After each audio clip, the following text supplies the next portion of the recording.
Olha, em outubro de 2025, a gente viu um cessar-fogo em Gaza que trouxe uma pontinha de esperança, sabe? Mas essa esperança durou pouco. A gente vai entender agora por que essa trégua era tão frágil e o que o fim dela diz sobre um dos conflitos mais complicados do planeta. Então, a grande pergunta na cabeça de todo mundo era essa: será que era esperança de verdade, uma paz que finalmente ia durar, ou era só uma ilusão? Mais uma pausa antes de tudo recomeçar. E para milhões de pessoas ali, a resposta para essa pergunta era uma questão de vida ou morte. Pois é, a resposta veio e veio rápido demais. 9 dias. Foi só isso que durou. O acordo simplesmente ruiu. E aí, claro, a gente não quer saber só o que aconteceu, mas principalmente por que aconteceu. Ok, então para começar, vamos dar uma olhada na sequência de eventos. A cronologia aqui diz muita coisa. É impressionante ver como tudo aconteceu tão rápido. Olha só que loucura! Dia 10 de outubro começa o cessar-fogo. Todo mundo com aquela expectativa. Aí pula para o dia 19, 9 dias depois, um ataque mata 2 soldados israelenses. No mesmo dia, a retaliação vem com ataques aéreos em Gaza. E 2 dias depois, a diplomacia americana já está correndo para lá para tentar apagar o incêndio. A velocidade com que tudo desandou é impressionante. Tá, mas pra gente entender de verdade por que esse acordo não durou nada, a gente precisa voltar um pouquinho. O que exatamente tinha sido combinado? O que estava no papel?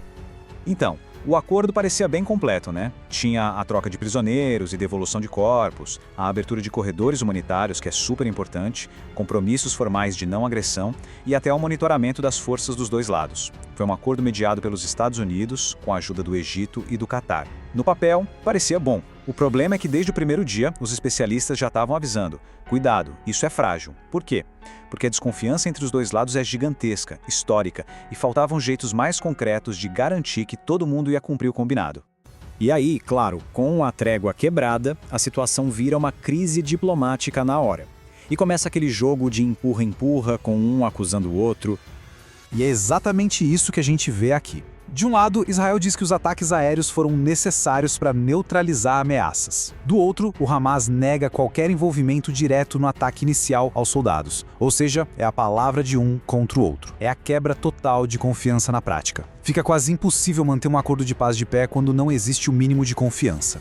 A coisa ficou tão séria que precisou de uma intervenção pesada. O vice-presidente americano, J.D. Vance, desembarcou lá no dia 21 de outubro. A missão dele é tentar salvar a trégua. Ele se reuniu com o premier israelense, Benjamin Netanyahu, e com lideranças palestinas. Era uma tentativa desesperada de colocar o plano de paz de volta nos trilhos. Mas para além da diplomacia, tem um impacto real na vida das pessoas. E é disso que a gente vai falar agora. O colapso desse cessar-fogo teve um custo humano devastador. A situação, que já não era boa, ficou muito pior.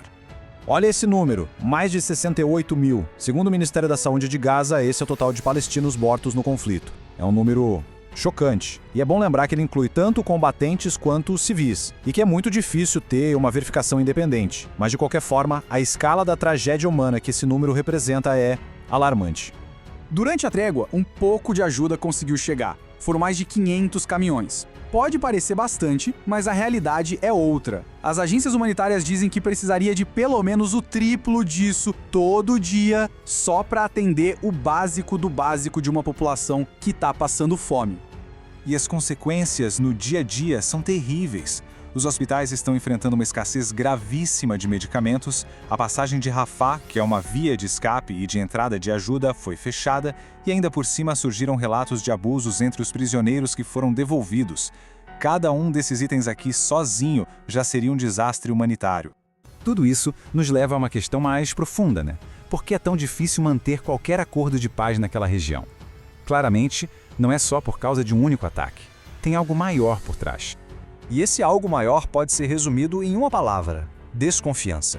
Uma desconfiança fundamental que vem de décadas de um histórico de conflito muito profundo. Isso cria um ambiente onde qualquer coisinha, qualquer incidente isolado, vira um estopim para uma escalada de violência gigante e super rápida. É como construir uma casa sobre um terreno que treme o tempo todo. A base é muito instável.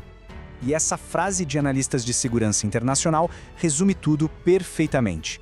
Qualquer incidente isolado pode rapidamente levar a uma escalada completa do conflito. Ou seja, o problema não era o acordo em si, mas a base onde ele foi construído. Era uma fundação extremamente frágil desde o começo.